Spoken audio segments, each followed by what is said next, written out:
It was 2 days before the Passover and the festival of unleavened bread. The chief priests and the scribes were looking for a way to arrest Jesus by stealth and kill him, for they said, Not during the festival, or there may be a riot among the people. While Jesus was at Bethany in the house of Simon the leper, as he sat at the table, a woman came with an alabaster jar of very costly ointment of lard, and she broke open the jar and poured the ointment on his head. But some were there who said to one another in anger, Why was the ointment wasted in this way? For this ointment could have been sold for more than 300 denarii, and the money given to the poor. And they scolded her. But Jesus said, Let her alone. Why do you trouble her? She has performed a good service for me. For you always have the poor with you, and you can show kindness to them whenever you wish, but you will not always have me. She has done what she could. She has anointed my body beforehand for its burial. Truly I tell you, wherever the good news is proclaimed in the whole world, what she has done will be told in remembrance of her. Then Judas Iscariot, who was one of the 12, went to the chief priests in order to betray him to them.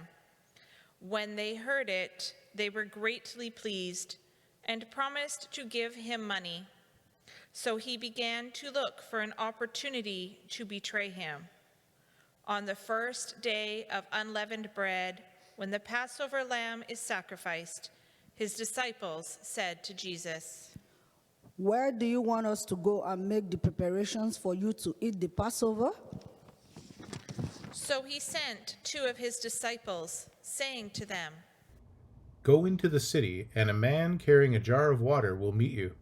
Follow him, and wherever he enters, say to the owner of the house, The teacher asks, Where is my guest room, where I may eat the Passover with my disciples?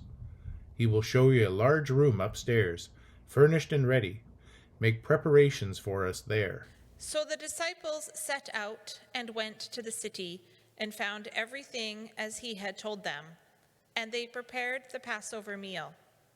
When it was evening, Jesus came with the 12, and when they had taken their places and were eating, he said, Truly I tell you, one of you will betray me, one who is eating with me. They began to be distressed and to say to him one after another. Surely not I. He said to them, It is one of the 12, one who is dipping bread into the bowl with me. For the Son of Man goes as it is written of him, but woe to the one by whom the Son of Man is betrayed. It would have been better for that one not to have been born. While they were eating, he took a loaf of bread, and after blessing it, he broke it, gave it to them, and said, Take, this is my body. Then he took a cup, and after giving thanks, he gave it to them, and all of them drank from it. He said to them, This is my blood of the covenant, which is poured out for many. Truly I tell you, I will never again drink of the fruit of the vine until that day when I drink it new in the kingdom of God. When they had sung the hymn, they went out to the Mount of Olives, and Jesus said to them, You will all become deserters, for it is written, I will strike the shepherd, and the sheep will be scattered. But after I am raised up, I will go before you to Galilee. Peter said to him, Even though all become deserters, I will not. Jesus said to him, Truly I tell you, this day, this very night, before the cock crows twice, you will deny me 3 times. But Peter said vehemently, Even though I must die with you, I will not deny you. and all of them said the same. They went to a place called Gethsemane, and Jesus said to his disciples, Sit here while I pray. He took with him Peter and James and John and began to be distressed and agitated, and said to them, I am deeply grieved, even to death. Remain here and keep awake. And going a little farther, he threw himself on the ground and prayed that, if it were possible, the hour might pass from him. He said, Abba, Father, for you all things are possible. Remove this cup from me, yet not what I want, but what you want. Jesus came and found them sleeping, and he said to Peter, Simon, are you asleep? Could you not keep awake 1 hour? Keep awake and pray that you may not come into the time of trial. The spirit indeed is willing, but the flesh is weak. and again he went away and prayed, saying the same words. And once more Jesus came and found them sleeping, for their eyes were very heavy, and they did not know what to say to him. He came a third time and said to them, Are you still sleeping and taking your rest? Enough! The hour has come. The Son of Man is betrayed into the hands of sinners. Get up, let us be going. See, my betrayer is at hand. Immediately, while he was still speaking, Judas, one of the 12, arrived, and with him there was a crowd with swords and clubs from the chief priests, the scribes, and the elders. Now the betrayer had given them a sign, saying, The one I will kiss is the man. Arrest him and lead him away under guard. So when Judas came, he went up to Jesus at once and said, Rabbi, and kissed him. Then they laid hands on him and arrested Jesus. But one of those who stood near drew his sword and struck the slave of the high priest, cutting off his ear. Then Jesus said to them, Have you come out with swords and clubs to arrest me as though I were a bandit? Day after day I was with you in the temple teaching, and you did not arrest me. But let the scriptures be fulfilled. All of the disciples deserted Jesus and fled. A certain young man was following him, wearing nothing but a linen cloth. They caught hold of him, but he left the linen cloth and ran off naked. They took Jesus to the high priest, and all the chief priests, the elders, and the scribes were assembled. Peter had followed him at a distance, right into the courtyard of the high priest, and he was sitting with the guards, warming himself at the fire. Now the chief priests and the whole council were looking for testimony against Jesus to put him to death, but they found none. For many gave false testimony against him, and their testimony did not agree. Some stood up and gave false testimony against him, saying, We heard him say, I will destroy this temple that is made with hands, and in 3 days I will build another, not made with hands. But even on this point, their testimony did not agree. Then the high priest stood up before them and asked Jesus, Have you no answer? What is it that they testify against you? But he was silent and did not answer. Again, the high priest asked him, Are you the Messiah, the Son of the Blessed One? Jesus said, I am. And you will see the Son of Man seated at the right hand of the power, and coming with the clouds of heaven. Then the high priest tore his clothes and said, Why do we still need witnesses? You have heard his blasphemy. What is your decision? All of them condemned him as deserving death. Some began to spit on him, to blindfold him, and to strike him, saying to him, Prophecy. The guards also took him over and beat him. While Peter was below in the courtyard, one of the servant girls of the high priest came by. When she saw Peter warming himself, she stared at him and said, You also were with Jesus, the man from Nazareth. But Peter denied it, saying, I do not know or understand what you are talking about. And he went out into the forecourt. Then the cock crowed, and the servant girl, on seeing him, began again to say to the bystanders, This man is one of them. but again he denied it. Then after a little while, the bystanders again said to Peter, Certainly you are one of them, for you are a Galilean. but he began to curse, and he swore an oath. I do not know this man you are talking about. At that moment, the cock crowed for the second time. Then Peter remembered that Jesus had said to him, Before the cock crows twice, you will deny me 3 times. and Peter broke down and wept. As soon as it was morning, the chief priests held a consultation with the elders and scribes and the whole council. They bound Jesus, led him away, and handed him over to Pilate.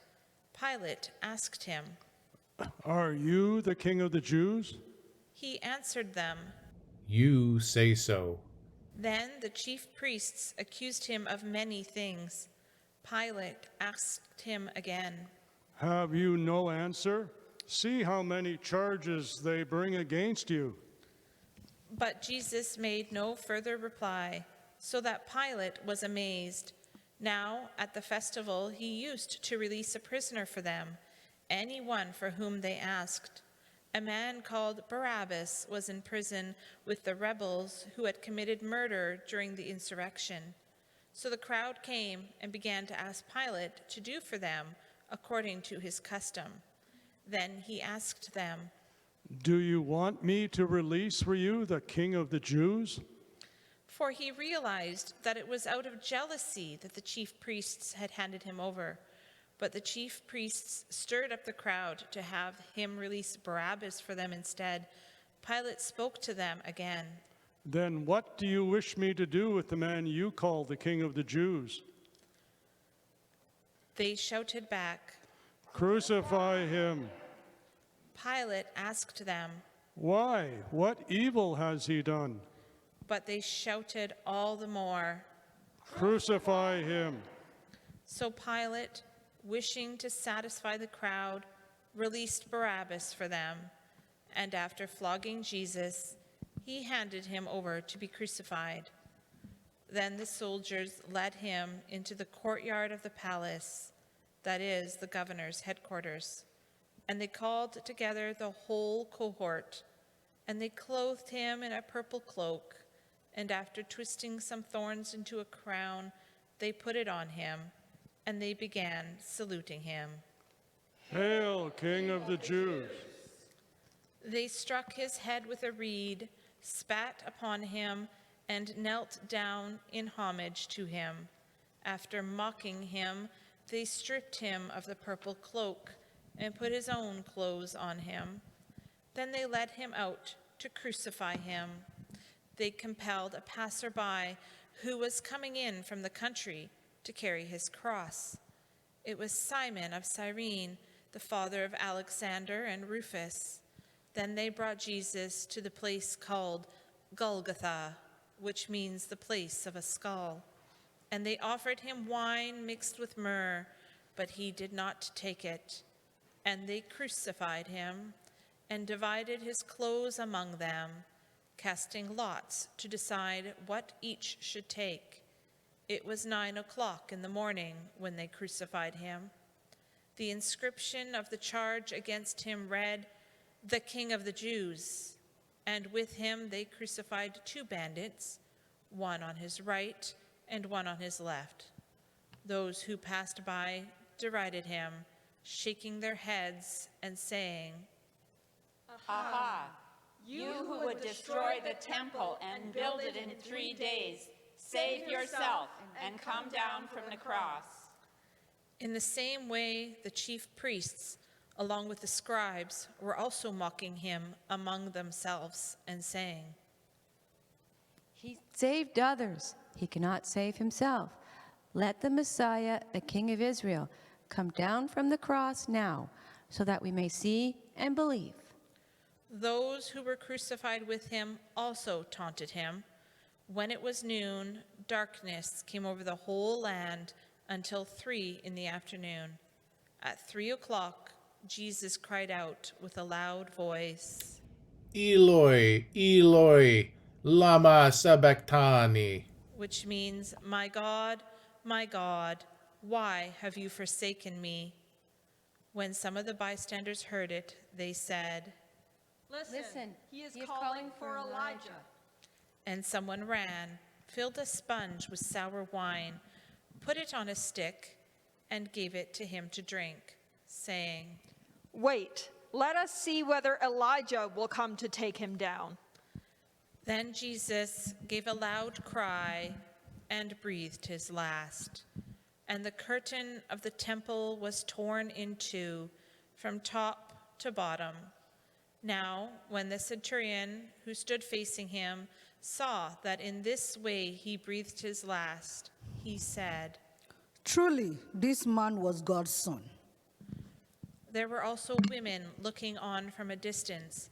Among them were Mary Magdalene and Mary, the mother of James, the younger, and of Joseph and Salome. These used to follow him and provided for him when he was in Galilee. And there were many other women who had come up with him to Jerusalem. When evening had come, and since it was the day of preparation, that is, the day before the Sabbath, Joseph of Arimathea, a respected member of the council, who was also himself waiting expectantly for the kingdom of God, went boldly to Pilate and asked for the body of Jesus. Then Pilate wondered if he were already dead, and summoning the centurion, he asked him whether he had been dead for some time. When he learned from the centurion that he was dead, he granted the body to Joseph.